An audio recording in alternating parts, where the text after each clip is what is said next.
विधानसभा में आरोप प्रत्यारोप का दौर जारी। सत्ता पक्ष पर बीजेपी ने लगाया आरोप, कहा हेमंत सरकार ने अपने वादों को नहीं किया है पूरा।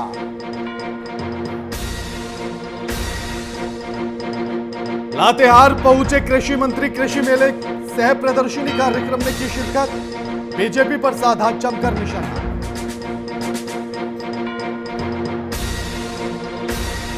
झारखंड में बढ़ रहा अपराध, साइबर अपराध पर बढ़ी राजनीति। राज्यों की व्यवस्था पर उठे सवाल।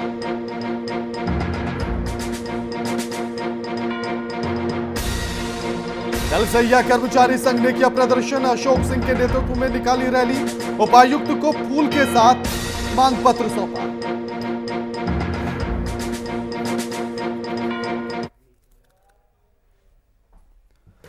नमस्कार, मैं आपके साथ के राणा, वीआईपी न्यूज देख रहे हैं आप। बात करेंगे झारखंड की। झारखंड विधानसभा का सत्र चल रहा है। ऐसे में सत्ता पक्ष विपक्ष पर लगातार आरोप लगा रहा है कि विपक्ष के कारण सदन की कार्यवाही अच्छे ढंग से नहीं हो पा रही है। विपक्ष हर चीज का विरोध प्रदर्शन कर रहा है और सदन के बनाए गए नियमों का उल्लंघन भी कर रहा है। वहीं इस मामले पर भारतीय जनता पार्टी के प्रदेश प्रवक्ता ने कहा कि यह लोकतंत्र का देश है और जनता के हक और हेमंत सरकार की ओर से किए गए वादे जो पूरे नहीं किए गए, उनके खिलाफ आवाज उठाना हमारा धर्म है और हम निभा रहे हैं।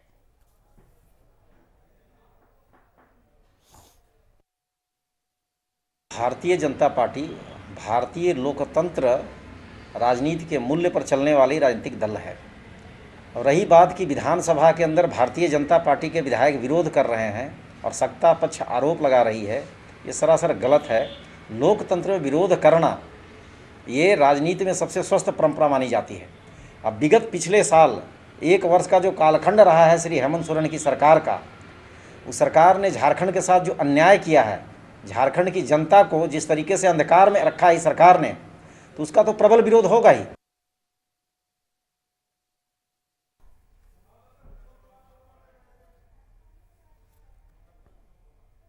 इस खबर पर हमारे साथ हमारे संवाददाता शुभम कुमार फोन लाइन पर जुड़ गए हैं। शुभम, बजट सत्र चल रहा है लेकिन हर रोज हंगामा देखा जाता है और उसी के चलते जो आरोप प्रत्यारोप का खेल है, लोकतंत्र की दुहाई ही है, क्या जनता का भला होगा? जी राणा, देखिए जिस तरीका से पंचम बजट सत्र का शुरुआत हो चुका है और ये 6ठा दिन था, लेकिन जिस तरीका से लगातार भारतीय जनता पार्टी कहीं ना कहीं विरोध करते नजर आती है, चाहे वो सदन के बाहर की बात करे चाहे वो सदन के अंदर की बात करे, इन सब के बीच लगता है कि जनता का जो मुद्दा है, सरकार अपने मुद्दों से भटक रही है और जनता की आवाज सदन तक नहीं पहुंच पाएगा। क्योंकि जिस तरीका से बार बार जब विरोध प्रदर्शन होता है तो कार्यसभा को स्थगित कर दिया जाता है। इन सब चीज को बिल्कुल देख के लगता है कि जिस तरीका से जनता कुछ उम्मीद लगाकर बैठी है इस बजट को लेकर के तो कहीं ना कहीं इस बात से अब जाहिर हो गया है कि सत्ता पक्ष में और विपक्ष में जितने भी लोग हैं वो बस सत्ता की रोटी सेकने बैठे हैं। जनता की मुद्दा की बात सदन में नहीं होते हुए नजर आ रही है। बजट तो पेश हो गया, क्या वो धरातल पर नजर आएगा? क्या राज्य की जनता जो उम्मीद लगाकर हेमंत सरकार से बैठी थी वो पूरा हो पाएगा? ऐसे तमाम सवाल है राणा। शुभम, ऐसे में सरकार का यह कहना है कि वो जनता के हक में कार्य कर रही है, उनके मुद्दों को उठाना चाहती है, उन पर विचार विमर्श करना चाहती है सदन के भीतर। यही कहना विपक्ष का भी है, बीजेपी का है कि वो सरकार क्योंकि अपने वादों पर, जनता के मुद्दों पर खरी नहीं उतर रही है, इसलिए वो आवाज उठा रहे हैं। फिर सच क्या है? जिस तरीका से मुख्यमंत्री हेमंत सोरेन ने अपनी पहली वर्षगांठ में दावे किए थे कि जब हमारी इस साल के 1 साल पूरे में तो हम 5 लाख युवाओं को रोजगार देंगे, तो ये कहीं ना कहीं सरकार पहले नंबर पे बैकफुट पे आ गई। दूसरे नंबर की बात करें, जिस तरीका से उन्होंने कहा था कि बेरोजगारी भत्ता देंगे, तो वो भी अभी तक नहीं किया। तो यही तमाम मुद्दों का कहीं ना कहीं भारतीय जनता पार्टी उठाकर हेमंत करने का प्रयास करिए। बिल्कुल, शुक्रिया शुभम आपका हमारे साथ ये तमाम बातचीत करने के लिए।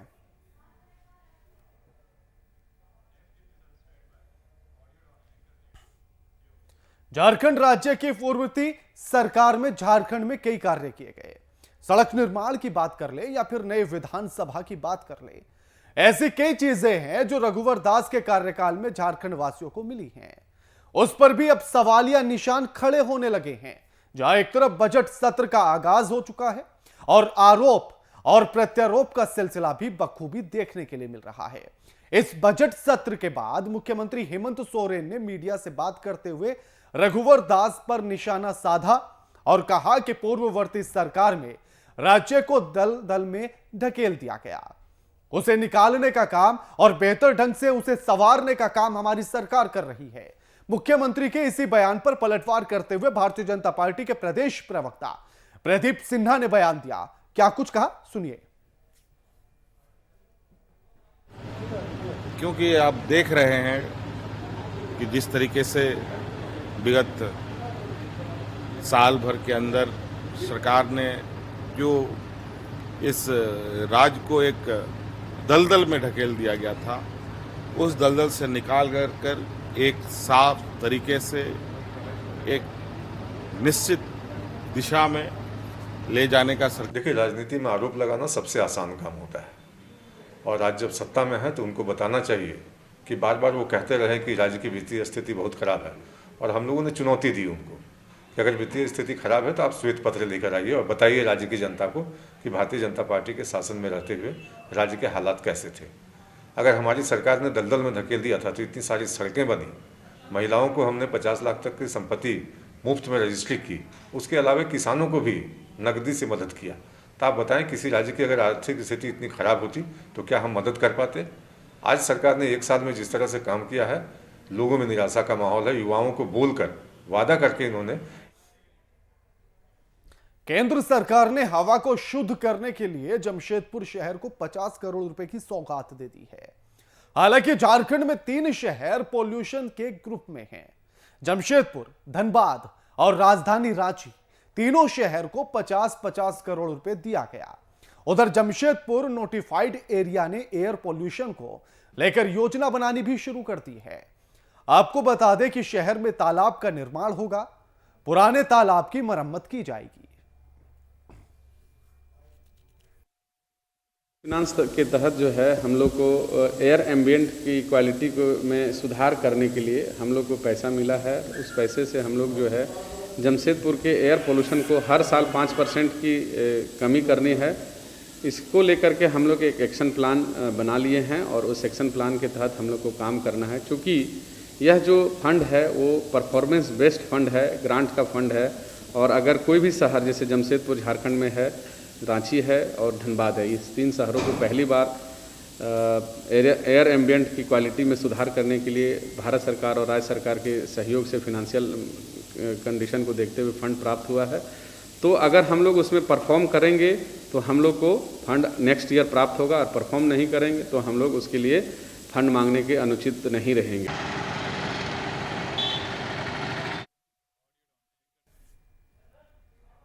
झारखंड में आए दिन पक्ष और विपक्ष में आरोप और प्रत्यारोप का खेल चलता रहता है। जहां एक तरफ बीजेपी और गठबंधन की सरकार पर विपक्ष लगातार हमलावर है, वहीं अब आरजेडी के प्रदेश प्रभारी ने बीजेपी पर आरोप लगाया कि झारखंड में पूर्व की सरकार झारखंड की व्यवस्थाओं को शत-बिशत करने का काम कर रही है। और कहीं ना कहीं आरजेडी के झारखंड प्रभारी ने पूर्व सरकार की कार्यशैली पर सवाल उठाए हैं। इसी कड़ी में प्रभारी के इसी बयान पर का कटाक्ष करते हुए बीजेपी के प्रदेश प्रवक्ता प्रदीप सिन्हा ने कहा कि सत्ता में होने के नाते अपनी पार्टी की तारीफ करना आपका हक है, लेकिन झूठी तारीफ करना यह तो गलत बात है। इसके बाद बीजेपी ने एक बार फिर हेमंत सरकार के विधि व्यवस्था पर सवाल खड़े किए हैं।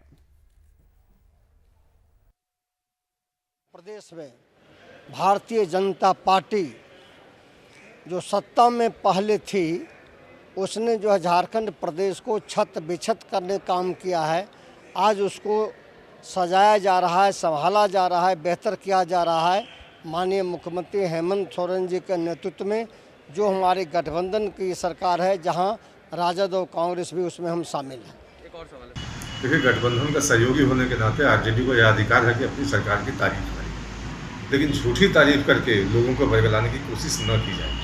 क्योंकि जिस कानून व्यवस्था की बात उन्होंने की, तो आपको भी याद होगा कि महज 1.5 साल पहले झारखंड में करीब करीब उग्रवादियों का नामो निशान खत्म हो गया था और उग्रवादी गतिविधियां बिल्कुल सिमट गई थी। आप कह सकते हैं कि उनको ये हिम्मत नहीं थी कि सामने आकर कहीं कोई वारदात कर सके। लेकिन हेमंत सोरेन की सरकार बनने के पश्चात जिस तरह से उग्रवादी गतिविधियां बढ़ी हैं राज्य के अंदर, आए दिन किसी का अपहरण, गोली चलाना, किसी की जान ले लेना, रंगदारी के लिए लोगों को दबाव डालना, ये सारी चीज़ें बिल्कुल आप कह सकते हैं कि नॉर्मल फिनोमिनन सी हो चुकी है यहाँ, और सरकार है कि उसको ध्यान नहीं दे रही। सूबे के कृषि मंत्री बादल पत्रलेख कृषि मेला सह प्रदर्शनी कार्यक्रम में शामिल होने के लिए लातेहार के खेल स्टेडियम पहुंचे। यहां पहुंचकर मंत्री बादल पत्रलेख ने दीप प्रज्वलित कर कार्यक्रम का शुभारंभ किया और कार्यक्रम में हिस्सा लेने पहुंचे लोगों को संबोधित करते हुए मंत्री बादल पत्रलेख ने कहा कि वर्तमान सरकार गरीब और किसानों के हित में काम कर रही है। साथ ही उन्होंने किसानों को छोटे छोटे उद्यमों से जुड़कर जीविकोपार्जन कर आर्थिक स्थिति का स्तर सुधारने की बात कही है। वहीं इसी दौरान मंत्री बादल पत्रलेख ने पूर्व की बीजेपी सरकार पर भी हमला बोला है। प्रदर्शनी हो रहा है। ये पलामू प्रमंडल में दूसरा जिला है। मैं आया हूँ। इसके पहले मैं डाल्टनगंज पलामू गया था। वहाँ पे कमिश्नर जो पहले हमारे विभाग में डायरेक्टर थे उनको भी निर्देश दिया था कि पलामू को आगे ले जाना है। जो रीजनल इम्बैलेंस के कारण पलामू के साथ पक्षपात पिछले दिनों हुआ है, सालों में हुआ है, उसकी भरपाई हमें करना है। माननीय मुख्यमंत्री जी का निर्देश है, रामेश्वर उरांव सर, आलमगीर साहब का निर्देश है, सत्यानंद भोक्ता जी का सुझाव है। तो उसके लिए जिला प्रशासन के साथ विभाग ने मिलकर कवायद शुरू की है और ये प्रदर्शनी के थ्रू यहाँ के किसानों को जागरूक किया जा रहा है कि इस तरह की व्यवस्था, इतनी सारी योजनाएं हमारे सरकार के माध्यम से, कृषि विभाग के माध्यम से जिले में की जा रही है, जो यहाँ के लोगों को उन्नत बनाने का डिमॉन्स्ट्रेशन है। लोगों को प्रोत्साहित भी किया जा रहा है। आने वाले दिनों में 4 सालों में लातेहार जिला के 1 लाख किसानों को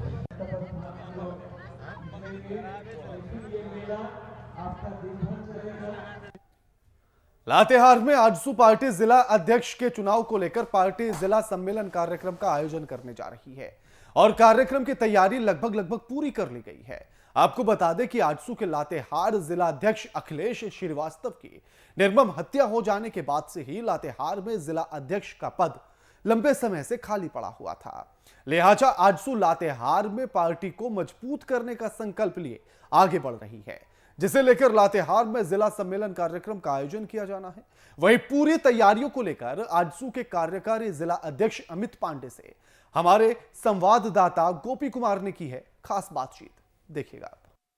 आजसू पार्टी का जिला सम्मेलन कार्यक्रम होने वाला है और इस कार्यक्रम में बाकायदा आजसू के कई बड़े नेता शामिल होने वाले हैं। इस पूरे मसले पर बातचीत करने के लिए हमारे साथ कार्यकारी जिला अध्यक्ष अमित पांडे हैं। उनसे समझते हैं कि कल क्या कुछ कार्यक्रम रहेगा और कौन से जो है बड़े नेता शामिल होने वाले। पांडे जी ये बताइए कि कल क्या कार्यक्रम रहेगा और कौन लोग शामिल होंगे। कल आजसू पार्टी का लातेहार में जिला सम्मेलन का आयोजन किया गया है, जिसमें हमारे पार्टी के प्रधान महासचिव रामचंद्र सहित जी, केंद्रीय प्रवक्ता डॉक्टर देवशरण भगत जी और पार्टी के बहुत सारे और शीर्ष लीडर हैं, सब शामिल होंगे। कल जिला सम्मेलन के दौरान जो है जिला अध्यक्ष का चुनाव जो है यहाँ संपन्न होगा। जिलाध्यक्ष का चुनाव मतलब फिर से होने वाला है। पहले कौन थे और कितना समय से पद खाली था? इसके पूर्व में अखिलेश श्रीवास्तव हमारे जिला अध्यक्ष थे, उनकी निर्मम हत्या हो गई थी। उसके बाद से ये पद खाली था। कार्यवाहक जिला अध्यक्ष हमारे जितेंद्र कुमार सिंह जी थे और अभी तक उन्हीं का वो है कार्यकाल चल रहा है। अब कल के जिला अध्यक्ष के चुनाव में देखिए, कल कुछ लोग पार्टी में शामिल होने वाले, ऐसी सुखबुघाट है, तो कौन लोग शामिल होने वाले हैं? किसी पार्टी के हैं या फिर कोई अदर लोग रहेंगे? कल विभिन्न दलों से लगभग 400 से 500 लोग ज्वाइन करेंगे पार्टी को और पार्टी के विचारधारा से लोग प्रभावित हैं और उनके पास अभी जो है पार्टी का आगे जो है भविष्य जो है आजसू में नज़र आ रहा है, इसीलिए जो है आजसू में सब ज्वाइन करने वाले हैं। तैयारी को लेकर क्या कुछ इंतजाम किया गया है? तैयारी पूरी कर ली गई है, कल बस कार्यक्रम का आगाज कर। साफ तौर पर ये कार्यकारी अध्यक्ष अमित पांडे जिन्होंने बताया कि कल क्या कुछ कार्यक्रम होने वाला है। सहयोगी राम कुमार के साथ गोपी कुमार सिंह, वीआईपी न्यूज, लातेहार। पूरे देश में जहां जामताड़ा के किस्से साइबर अपराध के मामले में नंबर 1 पर हैं, वहीं अब झारखंड साइबर अपराध में आगे निकल रहा है। झारखंड में आए दिन साइबर अपराध की घटनाएं सुनने के लिए मिलती हैं, जिसमें पुलिस को सफलता भी प्राप्त होती है और अपराधियों की गिरफ्तारी भी होती है। फिलहाल यह सिलसिला थमने का नाम नहीं ले रहा है। आपको बता दें कि साइबर अपराध के मुद्दे पर एक बार फिर से राजनीतिक रुख ले लिया है। वहीं अब इस मामले में बीजेपी प्रवक्ता प्रदीप सिन्हा ने एक बड़ा बयान दिया है और बयान क्या है सुनिएगा। अभी तो जिस तरह से चुनौती बने हुए हैं, आम लोगों के हक के पैसे में ढाका डालना है, कहीं ना कहीं चिंता का विषय है। लेकिन आम लोगों को भी जागरूक होना होगा कि किसी लालच में न फंसे, किसी फेक कॉल के शिकार ना हो और साथ साथ सरकारी संस्था जो इस क्षेत्र में काम कर रहे हैं, जो साइबर थाना है अलग अलग जिलों में, उनको भी मुस्तैद होना होगा। इस तरह के लोग जो शामिल हैं इसमें, बड़ी संख्या में वैसे लोग जो इस धंधे में लगे हुए हैं और कम समय में ज़्यादा पैसा कमाकर ऐश्वर्य वाला जीवन जीने की जो उनकी चाहत है, इस पर रोक लगाने की आवश्यकता है।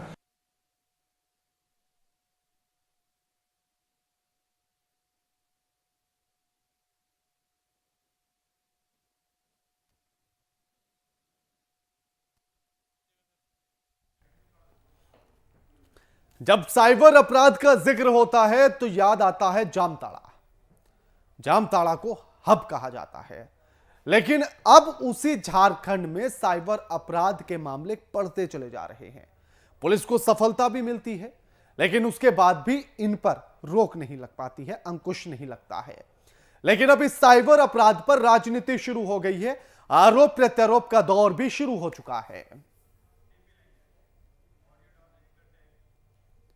18 महीने से लंबित मानदेय की मांग को लेकर झारखंड राज्य जल सहिया कर्मचारी संघ की ओर से गिरिडीह शहर में प्रदर्शन कर उपायुक्त को फूल देने का कार्यक्रम किया गया।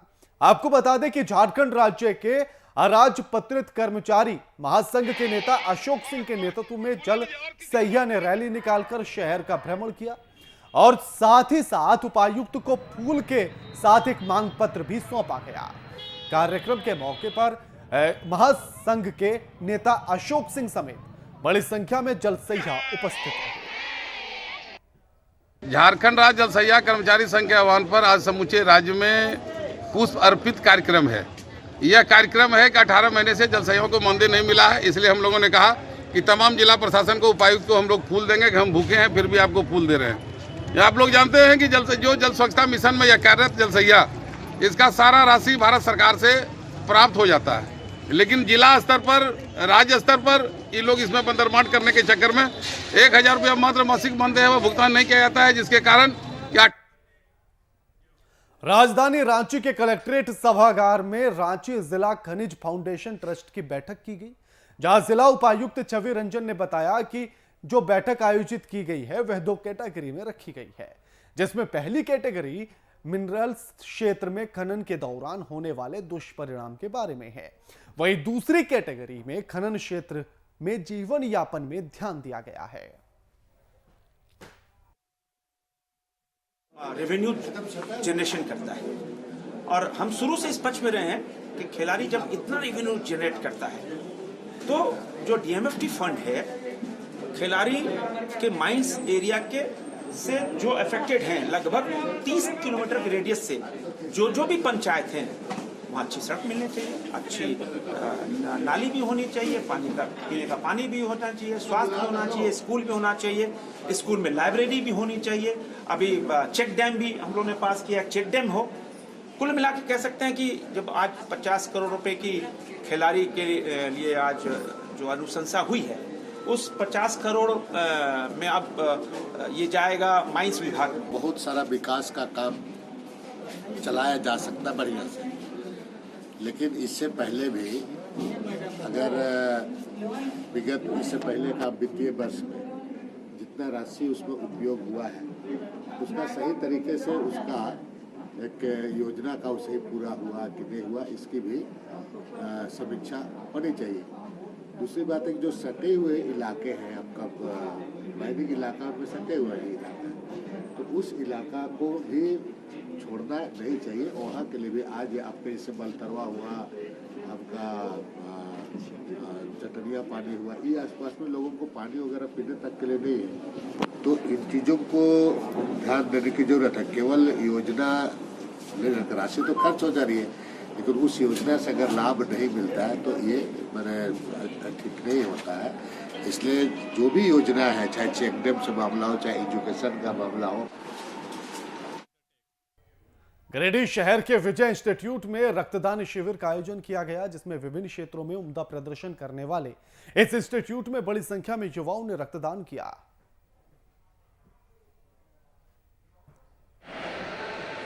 चालू हुआ ब्लड बैंक का तरफ से, हम लोग सभी मिलकर आज ब्लड डोनेशन का कैंप शुरू किया। सबसे पहले थैंक यू देगा, धन्यवाद देगा रोहित श्रीवास्तव उसका जन्मदिन ब्लड बैंक का तरफ से एज ए वाइस चेयरमैन हम उनको धन्यवाद। सबसे पर आरिफ तो फर्स्ट टाइम डोनर भी दिया, यंग लड़का 19-20 साल है, क्या शर्मा है। हम ब्लड बैंक को तरफ से हर साल लोग अपनी मेहनत की गाढ़ी कमाई बैंकों में जमा करते हैं, जिससे जरूरत पड़ने पर या उस वक्त पर जमा पूंजी का सही उपयोग किया जा सके। लेकिन अगर जरूरत के वक्त वही बैंक अगर काम ना आए तो जरा सोचिएगा वो नजारा कैसा होगा। धनबाद के झरिया स्थित सहारा बैंक का हाल भी कुछ ऐसा ही है। सहारा कैसे लोगों को बेसहारा कर रहा है, इस पर यह रिपोर्ट देखिए।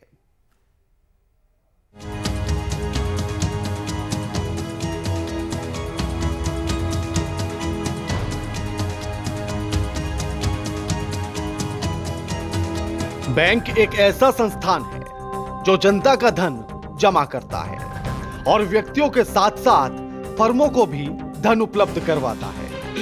लोग अपनी जमा पूंजी बैंकों में रखते हैं, जिससे जब भी जरूरत पड़े तो वो उस पैसे का उपयोग कर सके। लोगों के लिए बैंक एक सहारा है, पर धनबाद के झरिया स्थित सहारा बैंक अपने नाम से विपरीत ही कार्य कर रहा है। मैच्योरिटी पूरा हो जाने के बाद भी यहाँ लोग सालों से कार्यालय का चक्कर काट रहे हैं, लेकिन उन्हें भुगतान नहीं किया जा रहा और यहाँ लोगों को कई महीनों से टाल मटोल किया जा रहा है, जिससे परेशान होकर लोगों ने कार्यालय पहुंचकर हंगामा किया है। दिलवाड़ी ब्रांच में भी ऐसे ही घुमा रहा है। तो यहाँ क्या दिक्कत हो रही है बताइए? यहाँ पैसा जनवरी में आने बोल रहा, जनवरी को आए, फरवरी को आने बोला, फरवरी को आए। हाँ बोल रहे, कितनों बार बोल रहे मेरे बच्चे का पढ़ाई छूट जा रहा, पैसा मेरा दिलवा दीजिए। बोला अभी नहीं होगा, मार्च के अप्रैल को लास्ट होगा, अप्रैल को लास्ट में होंगे। ऐसे खाली कितना पेमेंट आपका लगभग? 30,000। आपका मैच्योरिटी का पूरी हुई थी? मेरा मई 2020 में। इसमें यहाँ तो मैनेजर का कहना है कि लोगों को मुसीबत को देखते हुए उस तरह का पेमेंट किया जाए जिसको काफी आवश्यकता है, उसको किसी न किसी प्रकार से उसको भुगतान किया जा रहा है। इसके बारे में आप क्या कहते हैं? हम बहुत बार रिक्वेस्ट किए तो वो क्या बोले? वो बोले नहीं हो पाएगा, डेट पर खाली देगा। लिखित तौर पे दिया जा रहा था। उनके द्वारा कोई जांच हुई थी? मेरा यही करीब 26-27 हजार रुपया है। हाँ। इंटरेस्ट लेकर कम से कम नहीं है तो 28-29 हजार होगा। हाँ। तो कब से आपको नहीं दिया जा रहा है? हमको अगला मार्च से ही नहीं दिया जा रहा है। अगला मार्च को ही मेरा मैच्योरिटी पूरा हुआ है। अगला मतलब 2027 तारीख को 2020 में? जी 2020 में। लेकिन नहीं दिया गया आपको? अभी तक नहीं दिया गया। मेरा माँ भी बीमार था, उस समय भी हम कागज के स्लिप उलिप ला करके दिए, फिर भी हमको नहीं मिला। तो बोला हम क्या कर सकते। मैनेजर का तो कहना है किसी का माँ बीमार है, किसी बेटी या बहन का शादी है। हमको वो कागज में लिख करके दिया अपना फोन नंबर। 17 सितंबर को हम आए तो मैनेजर साहब वो दिन आए भी नहीं किया। मतलब उनका ये जो कहना है कि हाँ मजबूरी देखकर अगर किसी का बेटी का शादी है या किसी का घर वाले कोई बीमार है तो उसको पेमेंट भुगतान किया जा रहा है, ये सब क्या गलत है? गलत कहना है। मतलब वो अपना बचाव के लिए एकदम पूरा अपना बचाव कर रहा है। फोन करते हैं, फोन नहीं उठाता है। क्या हो रहा है कि मालिक हमारा डेट हो गया। कब हुए हैं? 2 महीना हुआ। जी जी। पहले मांग रहा पैसे ना। मतलब यहाँ आपका पैसा मतलब क्या आपने जमा किए हैं? कितना पैसा लगभग? 1 लाख रुपया। मतलब क्या करते थे आपका? नहीं दिया, बोला कि बाद में मिल जाएगा। मतलब भोज में ही पैसा नहीं दिया गया? सारा पेपर है। बाद में आई अब खुद पर लेकर के खोज करे और दोहरा रहे हम। आज का डेट लिया कि आज 5 तारीख को बुलाई है। हां मां मेरा आज का जी मतलब भोज में पैसा नहीं दिया गया। गौरतलब है कि कई महीने से लगातार लोग सहारा इंडिया कार्यालय का चक्कर काट रहे हैं। ऐसा नहीं है कि लोग समय से पहले अपना पैसा निकालना चाहते हैं। लोगों को मैच्योरिटी लगभग 1.5 साल पहले पूरी हो चुकी है। बावजूद इसके उन्हें सहारा बैंक के द्वारा पैसे का भुगतान नहीं किया जा रहा है। इस मामले में शाखा प्रबंधक से जब बात की गई तब उन्होंने कार्यालय में हो रही परेशानियों के बारे में बताया। कंपनी के साथ वैधानिक परेशानी है जो कि विगत 2012 से चलते आ रहा सहारा से भी विवाद, जिसके चलते सम्मानित जमाकर्ताओं को भुगतान में विलम्ब हो रही है, जिसका समय पे तो कंपनी भुगतान नहीं कर पा रही है, लेकिन कंपनसेशन के रूप में डिले ब्याज के साथ जमाकर्ता को भुगतान किया जा रहा है।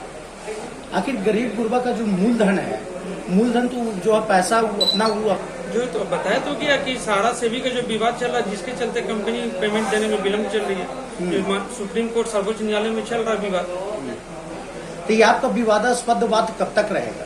ये मार्च के बाद अप्रैल से पेमेंट, मई जून जाते जाते ऑन डेट हो जाएगा पेमेंट। लोगों का कहना है कि जो है ऐसा डेट तो जो है बहुत लेते हैं और फिर जो है डेट के समय आता है तो फिर रिफ्यूज कर जाते हैं। नहीं, ऐसा कोई बात नहीं है। माननीय चेयरमैन साहब के द्वारा ही खुद स्टेटमेंट दिया गया 5 दिसंबर के पेपर में, अच्छा, सभी जगह ऑल ओवर इंडिया में, कि हम मार्च से भुगतान चालू करेंगे। मार्च अप्रैल मई जून जाते जाते नॉर्मल हो जाएगी पेमेंट। क्या कहना क्या है, ऊपर से फंड नहीं दे रही है कंपनी, जिसके चलते यहाँ पर जमाव लगा। आपने जो भी कंज्यूमर अपने मैनेजर से बात की है क्या? बहुत बार बात की है।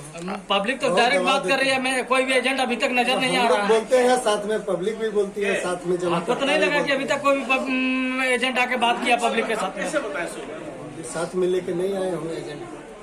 पब्लिक हित में क्यों नहीं सोच रहे एजेंट साहब आप लोग? अगर किसी की माँ बीमारी है, किसी की लड़की के शादी है, अचानक सहारा का पैसा का पब्लिक के फेवर में तो हम तो सोचते ही हैं, क्योंकि उससे हम लोग कमाते हैं। उनके बारे में तो हमको सोचना ही सोचना है। पैसा लेने घड़ी आप एजेंट साहब घर पहुंच के धरना दे देते हैं पैसा के लिए।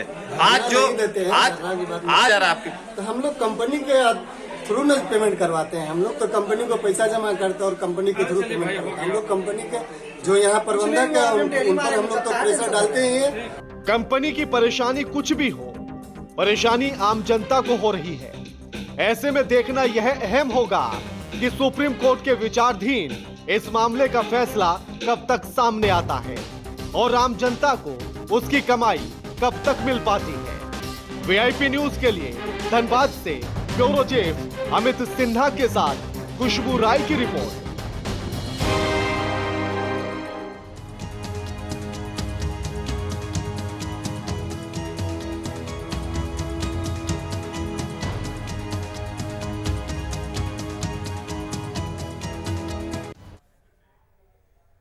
बात झारखंड के बुलेटिन में फिलहाल इतना ही। लगातार खबरों के लिए देखते रहिए वीआईपी न्यूज। नमस्कार।